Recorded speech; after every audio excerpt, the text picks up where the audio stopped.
इसी सरकार के कार्यकाल में वन नेशन वन इलेक्शन हम लागू करेंगे। On one nation, one election. Accepted today.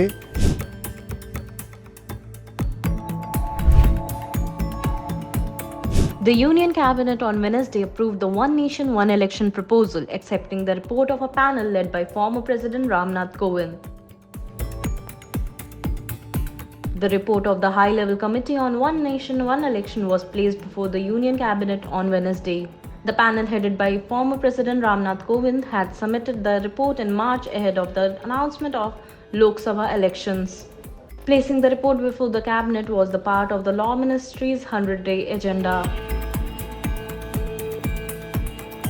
The High-Level Committee had recommended simultaneous elections for the Lok Sabha and state assemblies as the first step, followed by synchronized local body polls within 100 days. The panel had also proposed setting up an implementation group to look into execution of the recommendations made by the committee.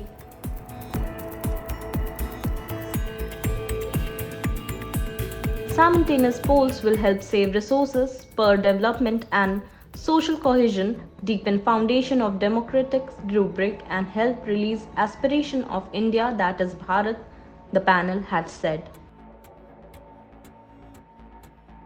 आता हूँ last point.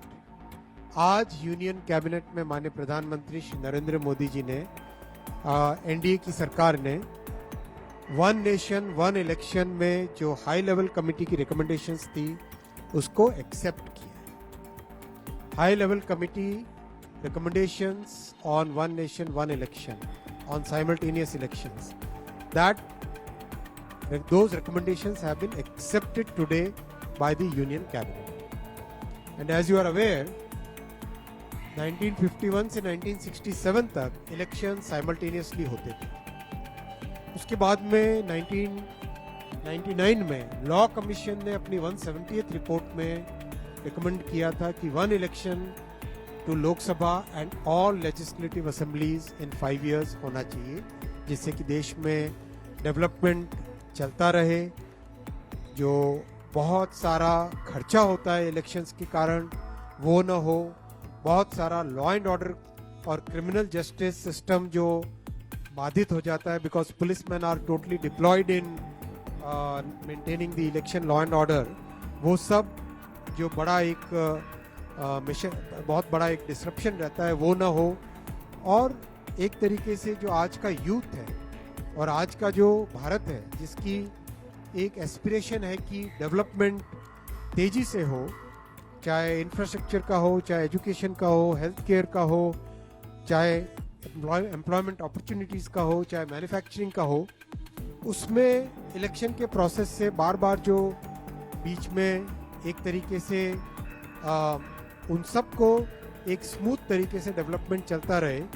और इस point of view से बार बार ये recommendation, ये suggestion देश में जगह जगह से अलग अलग फोरम से आया है। पार्लियामेंट्री कमेटी ने भी 2015 में अपनी 79th रिपोर्ट में कहा था गवर्नमेंट को कि suggest methods for simultaneous elections in 2 phases।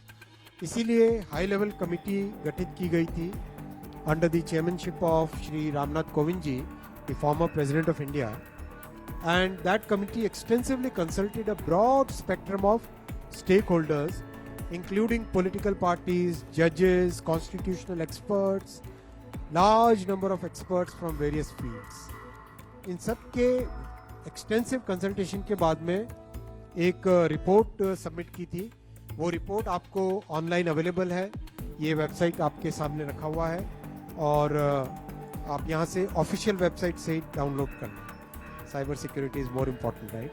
So extensive feedback से आया था कि there is a widespread support for simultaneous elections in the country.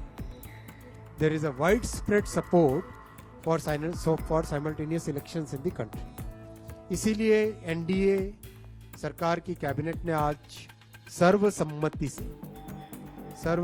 से इन रिकमेंडेशंस को एक्सेप्ट किया और इसका इम्प्लीमेंटेशन 2 phases में होगा, जैसा कि कमेटी के रिकमेंडेशंस में है।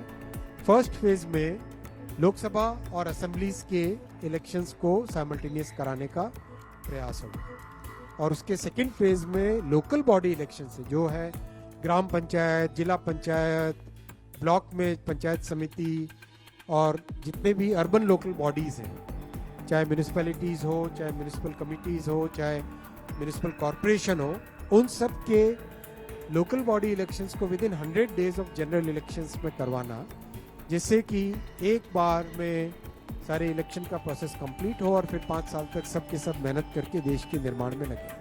The panel has also recommended the preparation of a common electoral roll and voter ID cards by Election Commission of India in consultation with state election authorities. At present, the ECI is responsible for the Lok Sabha and Assembly polls, while the local body polls for municipalities and panchayats are managed by state election commissions. The panel recommended as many as 18 constitutional amendments, most which will not need ratification by state assemblies. However, these would require certain constitutional amendment bills that would need to be passed by Parliament.